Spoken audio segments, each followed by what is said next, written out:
Hello, peachies! Welcome back to Dear Peachy. Have you ever wondered why the brushes influencers use seem to work like magic, and their makeup always turns out flawless? It's like the product just glides onto their skin, applied with the perfect amount and precision every single time. But when it's us, it's a totally different story. We end up thinking this brush isn't good, my foundation looks streaky, or my concealer is always patchy. Most of us immediately blame the brush, assuming it's just not as good as the ones the pros or influencers use. That's why we're always on the hunt for a better brush. But here's the truth, you don't need new brushes. It's not your brushes, it's your technique and how you're using them. So in today's video, we're going to go step by step through the brushes you use in every part of your makeup routine. We'll point out the common mistakes we all make with each brush, and more importantly, show you the right way to use them. So grab your brushes and let's see where we can tweak our technique to make our makeup look flawless. Brand new brushes aren't ready to perform perfectly straight out of the package, and that's often why our makeup ends up streaky or uneven. This is especially true for our foundation and concealer brushes. So sometimes, it's not our technique, it's actually our brush. When brushes are brand new, the bristles aren't trained to work together yet, which is why conditioning them can make such a huge difference.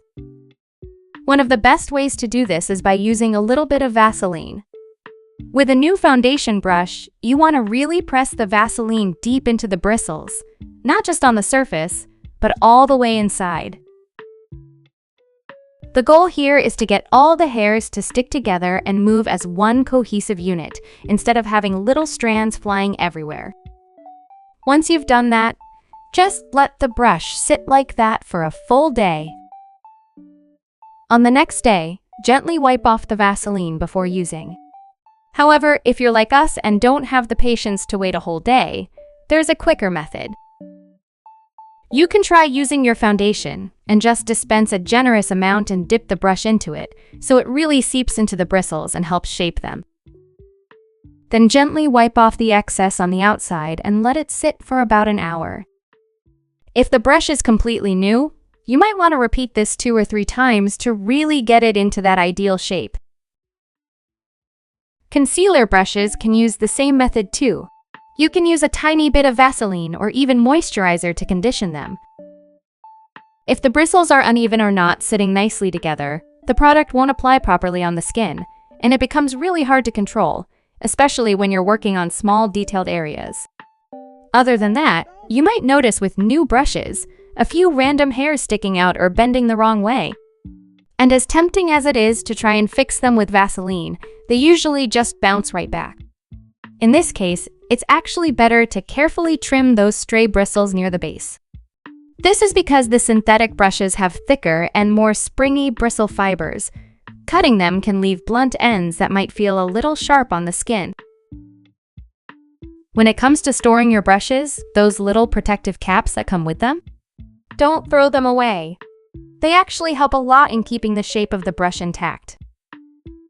Even after daily use, it's a good habit to gently reshape the brush with a tissue or wet wipe and store it vertically.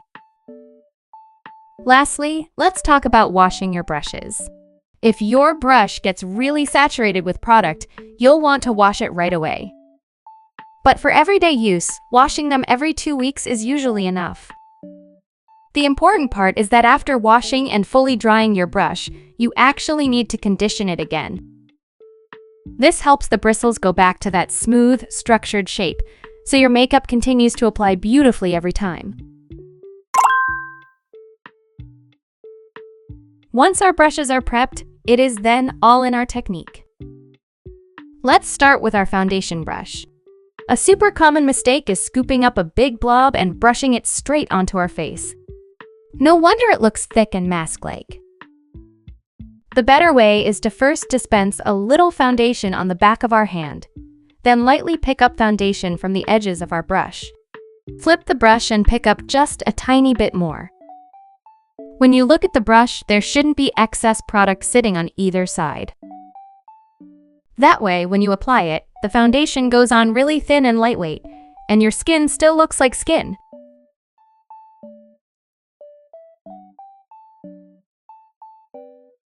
When it comes to choosing a foundation brush, it's actually less about the shape, and more about the thickness and quality. A thinner brush will give you a lighter finish, and a well-made brush will just last you longer and perform better overall. Next, concealer brushes. A lot of people go straight into the concealer palette and just poke the brush to pick up the product there. But that loads way too much product onto the brush, which is why it ends up looking heavy and cakey. Instead, take a bit of concealer, whether it's cream or liquid, and place it on the back of your hand first. Then use your brush to gently tap and swirl into it so the product is evenly distributed across the bristles. When applying under the eyes, use a tapping motion, straight up and down, and no dragging. Apply by starting from the outer corner where there are fewer fine lines or creases/wrinkles normally, and slowly work your way in. Use whatever is left on the brush to lightly press into areas with more texture around the inner corner. You can lift the inner corner to work better at it. Look, even up close, the finish still looks smooth and natural. For brightening the tear trough area, same thing, don't go straight into the palette. Spread the product on your hand first, then use a brush that matches the size of your tear trough. Apply from back to front, and as you're applying, the bristles should stay nice and together instead of splaying out. Also, try to go for a good quality synthetic brush here, because cheaper fibers tend to leave streaks.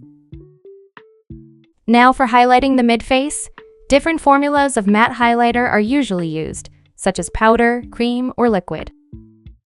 However, if you are using liquid or cream highlighter, be careful not to apply directly onto your face. It's very easy to go overboard and end up with a heavy-looking base. Instead, put a bit on the back of your hand, then pick it up with a thin but dense brush. This step is really about using pigmentation to brighten, not piling on product, so a very thin layer is more than enough. It'll still give you that full, lifted look in the center of your face without looking thick or streaky. Moving on to contour brushes. Applying product straight onto the face and drawing too harsh lines down the nose is risky. Most of us think it'll look sculpted, but it usually just looks muddy. Try using a brush with a bit of structure and a slanted angle like this. After picking up the product, always tap off the excess. For brushes that have a more fluffy shape, you can follow the natural contour of your eye socket to place the shadow, which helps create a more natural-looking depth. For brushes that have narrower width, you can even hold them sideways and softly sweep to build dimension. When contouring the nose tip, pick up some powder and tap it off again. Start just right above the nostrils and blend downward toward the tip, creating a soft bracket-shaped shadow that helps structure and define the tip. Then, using whatever product is left on your brush, connect that shadow upward to a point that aligns with the inner corners of your eyes. From there, gently blend the shadow outward horizontally to the sides. This step is really important because it prevents the contour from looking like two harsh, straight lines.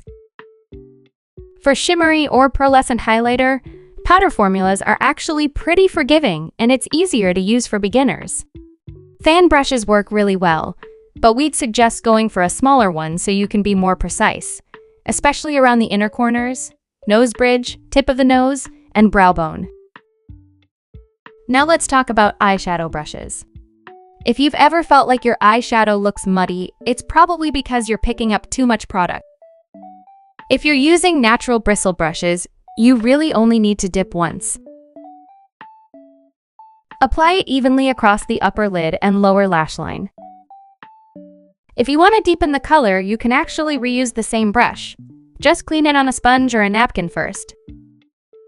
When working with darker shades, only use the tip of the brush, because the darker the color, the more precise your placement should be. Focus it near the lash line and blend in small circular motions until everything transitions smoothly. For eyeliner brushes, most people just use them to fill in that little wing at the outer corner, but it still feels like your eye makeup is lacking something. But honestly, you can do so much more with it. Try lightly misting the brush with setting spray first, then pick up a dark eyeshadow. For the lower liner, start from the inner corner and gradually make it thicker as you move toward the outer corner. This technique helps open up the eyes while also subtly elongating them, so your eyes look both wider and more lifted at the same time. For the upper liner, extend outward from the outer corner. Place another point at the outer edge of the iris, and connect both points together to form a winged liner. For aiguiselle, eyeliner brush isn't recommended for this step because it's too thin. The most common mistake that we made that causes the aiguiselle contour looking flat and unnatural is simply filling in a line.